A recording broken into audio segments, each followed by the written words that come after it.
सर्वांना नमस्कार. आपल्या शिवार्थ डे क्लासेस या यूट्यूब चॅनलला मी सर्वांचं स्वागत करतो. आपण या व्हिडिओमध्ये आपल्या भारतीय न्यायव्यवस्थेशी संबंधित काही महत्त्वाचे प्रश्न पाहणार आहोत. त्यामध्ये एक महत्त्वाचं म्हणजेच की मुंबई उच्च न्यायालय लिपिक त्याचबरोबर शिपाई पदाची जी काही भरती आहे आगामी, त्यामध्ये आपल्याला नक्कीच हा व्हिडिओ फायद्याचा ठरेल. तर इतर स्पर्धा परीक्षेमध्ये सुद्धा पोलीस भरती किंवा सरळ सेवा परीक्षा MPSC यामध्ये सुद्धा बघा या संदर्भात प्रश्न विचारले जातात. तर बघूया आपण या संदर्भात महत्त्वाच्या काही फॅक्ट.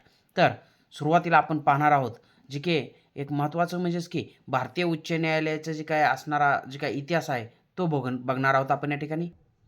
तर मित्रांनो, सर्वात महत्त्वाचं म्हणजेच की एकूण इतिहास जर आपण लक्षात घेतला आपल्या भारतीय सर्वोच्च न्यायालयाचा, तर एकूण या ठिकाणी 1774 मध्ये एक कलकत्ता या ठिकाणी सुप्रीम कोर्ट स्थापन झालेलं पाहायला मिळतं. म्हणजेच की जी काय ब्रिटिशकालीन भारत आहे या संदर्भात बघा हा पॉईंट आपल्याला महत्त्वाचा असणार आहे. त्याचबरोबर महत्त्वाचं म्हणजेच की 1861 मध्ये ब्रिटिशकालीन भारतामध्येच एक भारतीय उच्च न्यायालय कायदा ज्याला आपण इंडियन हायकोर्ट ॲक्ट म्हणतो पास झाला. त्याचबरोबर 1862 मध्ये एक महत्त्वाचं म्हणजेच की बघा मुंबई, मद्रास त्याचबरोबर महत्त्वाचं कलकत्ता येथे उच्च न्यायालयाची स्थापना झालेली पाहायला मिळते आपल्याला. आणि 1862 महत्त्वाचं म्हणजे भारतातील चौथं उच्च न्यायालयसुद्धा या ठिकाणी महत्त्वाचं स्थापन झालं, जे की अलाहाबाद या ठिकाणी स्थापन झालेलं होतं, जे की 1866 मध्ये. म्हणजे भारतातलं चौथं उच्च न्यायालय कोणतं? तर अलाहाबाद. प्रश्न जर आला तर महत्त्वाचा असणार आहे. या ठिकाणी येऊन बी गेलेला आहे प्रश्न हा. तर 1866 मध्ये अलाहाबाद उच्च न्यायालयाची स्थापना. त्याचबरोबर महत्त्वाचं म्हणजेच की एक प्रश्न आपल्याला या ठिकाणी विचारला जाईल की जे की फेडरल कोर्ट आहे याची स्थापना कधीची होती?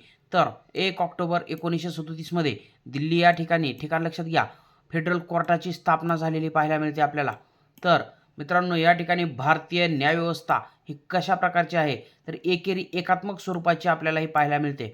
तर सर्वात महत्त्वाचा पॉईंट आपल्याला बघा हा सुद्धा परीक्षेमध्ये विचारला जाऊ शकतो. एकेरी एकात्मक स्वरूपाची आपली न्यायव्यवस्था आपले भारताची पाहायला मिळेल.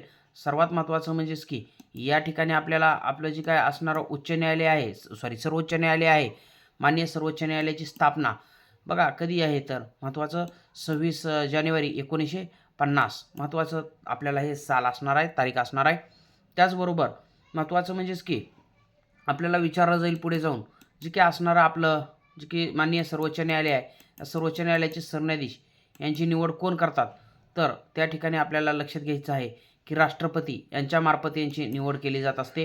राष्ट्रपती निवड करत असतात.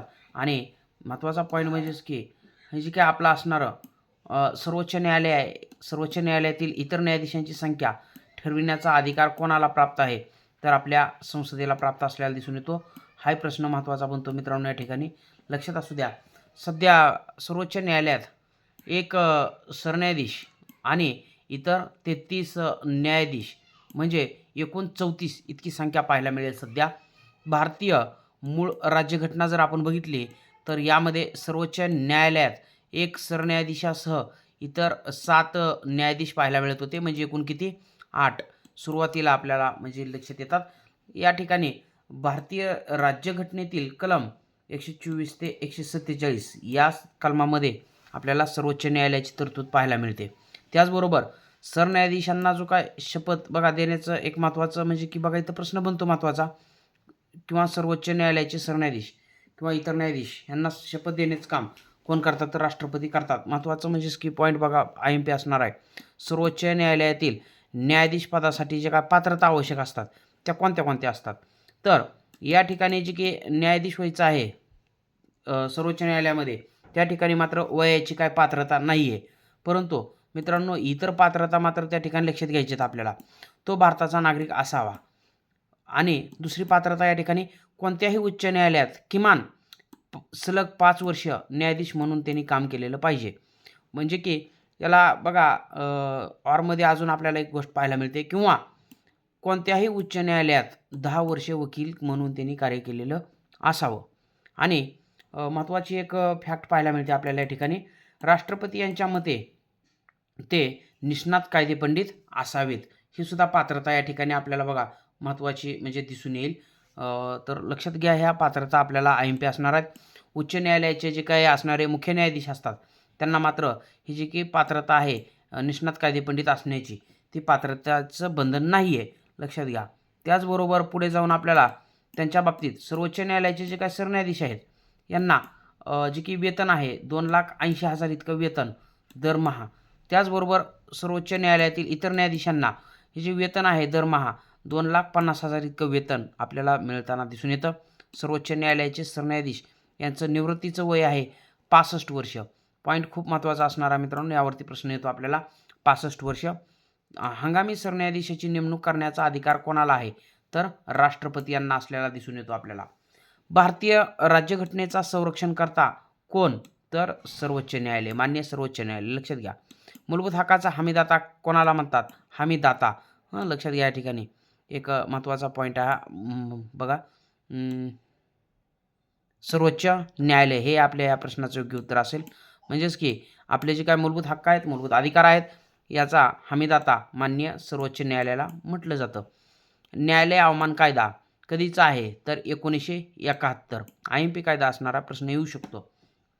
त्याचबरोबर आपल्याला पुढे बघा असे काय प्रश्न विचारले जातील जे की कलम 131 मध्ये आपल्याला माननीय सर्वोच्च न्यायालयाच्या बाबतीत बघा त्यांचं प्रारंभिक अधिकार क्षेत्र पाहायला मिळेल. माननीय सर्वोच्च न्यायालयाचं प्रारंभिक अधिकार क्षेत्र कोणत्या कलमामध्ये आहे असाही प्रश्न आपल्याला या ठिकाणी विचारला जाईल.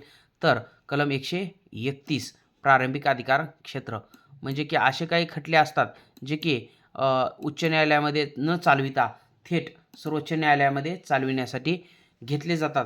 तर या ठिकाणी कलम 32 नुसार सर्वोच्च न्यायालयाला या ठिकाणी लक्षात घ्या प्राधिलेख काढण्याचा अधिकार आहे. प्राधिलेख काढण्याचा अधिकार कोणत्या कलमानुसार? तर कलम 32 नुसार. आणि कलम 32 नुसार रिट याचिका दाखल करता येते. म्हणजे आपल्या मूलभूत हक्काचं उल्लंघन झालं असता रिट याचिका या ठिकाणी दाखल करता येऊ शकते. कोणत्या कलमानुसार? तर कलम कोणता आहे त्या ठिकाणी लक्षात घ्या मित्रांनो, कलम 32. तर या ठिकाणी कलम 32चं जे काय वर्णन आहे डॉक्टर बाबासाहेब आंबेडकरांनी केलेलं, घटनेचा आत्मा आणि हृदय. चला आता इथं पुढे जाऊन कलम 129 नुसार माननीय सर्वोच्च न्यायालय हे अभिलेख न्यायालय असलेलं आपल्याला पाहायला मिळतं. अभिलेख न्यायालय म्हणजे की सर्वोच्च न्यायालयाने जे काय दिलेले आदेश आहेत ते इतर न्यायालयांना कशा असतात तर ते बंधनकारक असतात. या ठिकाणी म्हणून आपण माननीय सर्वोच्च न्यायालयाला काय म्हणतो? अभिलेखाचं न्यायालय म्हणतो. त्याचबरोबर कलम 143चा आपण विचार केला तर प्रश्न महत्त्वाचा इथं बनतो बघा. कलम 143 काय म्हणते बघा प्रश्न. तर सर्वोच्च न्यायालयाचं सल्लागार अधिकार क्षेत्र कोणत्या कलमामध्ये? 143. म्हणजे याचा अर्थ काय? तर माननीय सर्वोच्च न्यायालय हे राष्ट्रपतींना कायदेविषयक सल्ला देऊ शकतं. मग या संदर्भात बघा महत्त्वाचा प्रश्न बनतो. कलम कोणता आहे? तर 143. आता काही प्रमुख सरन्यायाधीश आणि त्यांची वैशिष्ट्ये आपण या ठिकाणी पाहणार आहोत. तर आपल्या भारताचे बघा सर्वोच्च न्यायालयाचे जे की पहिले सरन्यायाधीश म्हणून कोणाला या ठिकाणी लक्षात घ्यायचं? न्यायमूर्ती एच.जे. कान्हिया, हरिलाल जे कान्हिया यांना लक्षात घ्यायचं आहे.